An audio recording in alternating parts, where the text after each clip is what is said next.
स्वागतम दोस्तों, आपका अपने चैनल धार्मिक हिंदू पे एक बार फिर से स्वागत है। दोस्तों, मेरा मकसद सिर्फ आपको ज्ञान बढ़ाना है।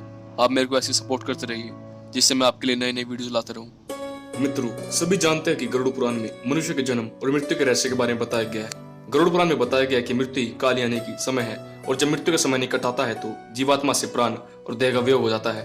हर एक मनुष्य के जन्म और मृत्यु का समय निश्चित होता है, जिसे पूरा करने के बाद ही मनुष्य को मोक्ष की प्राप्ति होती है और वह पूर्ण दूसरे शरीर को धारण करता है। परंतु अब यही सवाल उठता है कि जब किसी मनुष्य की अकाल मृत्यु हो जाती है तो उस जीवात्मा क्या होता है और अकाल मृत्यु किसे कहा जाता है।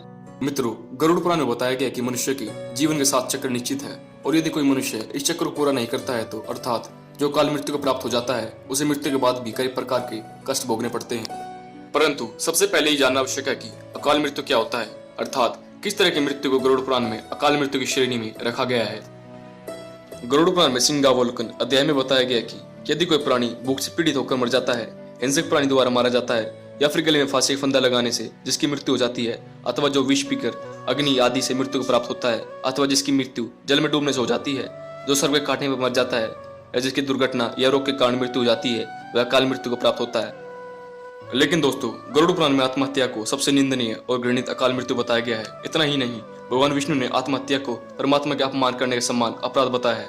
साथ ही गरुड़ पुराण में भगवान विष्णु ने बताया कि जिस मनुष्य अथवा प्राणी की मृत्यु प्राकृतिक होती है, वह 3, 10, 13 अथवा 40 दिन के भीतर भीतर दूसरा शरीर धारण कर लेता है। किंतु जो व्यक्ति आत्महत्या जैसी घृणित अपराध करता है, उस प्राणी की जीवात्मा पृथ्वी लोक पर तब तक भटकती रहती है जब तक वह प्राकृतिक द्वारा निर्धारित अपने जीवन चक्र को पूरा नहीं कर लेती। ऐसी जीवात्मा को ना तो स्वर्ग लोक की प्राप्ति होती है और ना ही नरक लोक की। जीवात्मा की इस अवस्था को अगति कहा जाता है। इसलिए गरुड़ पुराण में बताया गया कि आत्महत्या करने वाली आत्मा अकाल मृत्यु को प्राप्त होने वाली सभी आत्माओं में सबसे कष्टदायी अवस्था में पहुंच जाती है। अकाल मृत्यु को प्राप्त करने वाली आत्मा अपनी तमाम इच्छा यानी भूख, प्यास, संभोग, सुख, राग, क्रोध, दोष, लोभ, वासना आदि की पूर्ति के लिए अंधकार में तब तक भटकती रहती है जब तक कि उसकी परमात्मा द्वारा निर्धारित जीवन चक्र पूरा नहीं हो जाता। परंतु अब यहाँ सवाल उठता है कि किसी भी प्राणी की अकाल मृत्यु क्यों होती है। तो दोस्तों, मैं आपको बता दूं कि इसका भी वर्णन गरुड़ पुराण में किया गया है, जिसके अनुसार जब विधाता द्वारा निश्चित की गई मृत्यु प्राणी के पास आती है तो शीघ्र ही उसे लेकर मृत्यु लोक चली जाती है। प्राचीन काल से वेदों का यह कथन है कि मनुष्य 100 वर्ष तक जीवित रहता है, किंतु जो व्यक्ति गंदे कर्म करता है वह शीघ्र ही नष्ट हो जाता है। जो वेदों का ज्ञान न होने के कारण वंश परंपरा का सदाचार पालन नहीं करता, जो आलस्यवश कर्म का परित्याग कर देता है, जो सदैव त्याज में कर्म को सम्मान देता है, और जो परिस्थिति में अनुरुक्त रहता है, इसी प्रकार के अन्य महादोषों से मनुष्य की आयु क्षीण हो जाती है। श्रद्धा विहीन, अपवित्र, नास्तिक, मंगल का परित्याग करने वाले, परद्रोही, असत्यवादी ब्राह्मण की मृत्यु काल में ही यमलोक ले जाती है। प्रजा की रक्षा न करने वाला, धर्माचरण से हीन, क्रूर, वैष्णी, मूर्ख, वेदानुशासन से पृथक और प्रजा पीड़क क्षत्रिय यम का शासन प्राप्त होता है। ऐसे दोषी ब्राह्मण और क्षत्रिय मृत्यु के वशीभूत हो जाते हैं और यम यातना को प्राप्त करते हैं। जो अपने कर्मों का परित्याग तथा जितने मुख्य आचरण हैं उनका परित्याग करता है और दूसरे कर्मों में निरत रहता है, वह निश्चित ही अकाल मृत्यु को प्राप्त करता है। ये तो हो गई अकाल मृत्यु और उसे मिलने वाले कष्टों की बात।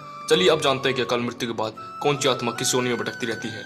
गरुड़ पुराण में बताया गया कि जो पुरुष अकाल मृत्यु को प्राप्त करता है तो वह भूत, प्रेत, पिशाच, कुष्मांडा, ब्रह्म राक्षस, बेताल या क्षेत्रपाल योनि में भटकता रहता है। जबकि कोई स्त्री अकाल मृत्यु को प्राप्त होती है तो वह भी इसी तरह योनि में भटकती रहती है, लेकिन उसे अलग अलग नामों से जाना जाता है। जैसे कि यदि कोई शादीशुदा स्त्री अकाल मृत्यु को प्राप्त होती है तो वह चुड़ैल बन जाती है। वहीं जब किसी कुंवारी कन्या की अकाल मृत्यु होती है तो उसे देवी योनि में भटकना पड़ता है। इन सब के अलावा गरुड़ पुराण में अकाल मृत्यु के कारणों से मृत आत्मा की शांति हेतु कई तरह के उपाय बताए गए हैं। गरुड़ पुराण में बताया गया कि अकाल मृत्यु को प्राप्त करने वाली आत्मा हेतु उनके परिवारजनों को नदी या तालाब में तर्पण करना चाहिए। साथ ही साथ मृत आत्मा की इच्छा की पूर्ति के लिए पिंडदान अथवा सत्कर्म जैसे दान, पुण्य अथवा गीता का पाठ करवाना चाहिए। ये कार्य कम से कम 3 वर्षों तक चलते रहने चाहिए। साथ ही साथ वर्षी आने पर भूखे ब्राह्मणों को, बालकों को भोजन भी कराना चाहिए ताकि मृत आत्मा को जल्द से जल्द मुक्ति मिल सके। वैसे दुर्घटना, रोग या अन्य किसी भी प्रकार की अकाल मृत्यु को रोकना हम जैसे इंसानों के बस में नहीं है, लेकिन आत्महत्या को हम रोक सकते हैं। जब भी आपके मन में आत्महत्या करने का ख्याल आए तो उससे पहले उससे जुड़े परिणाम को अवश्य जान ले, क्योंकि अक्सर लोग यही सोचकर आत्महत्या जैसे कदम उठाते हैं कि उन्हें सभी कष्टों से मुक्ति मिल जाएगी, लेकिन अज्ञानता के कारण वो ये नहीं जानते कि मृत्यु के बाद उन्हें वर्तमान में हो रहे कष्टों से ज्यादा भी कष्ट भोगने पड़ेंगे।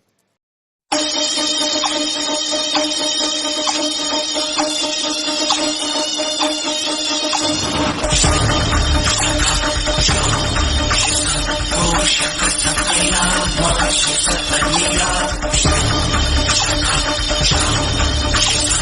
यदि मित्रों आपको वीडियो दिल से अच्छी लगी हो तो चैनल को अवश्य सब्सक्राइब करें। भूलिएगा नहीं, धार्मिक Hindu made by Akash Vatsa.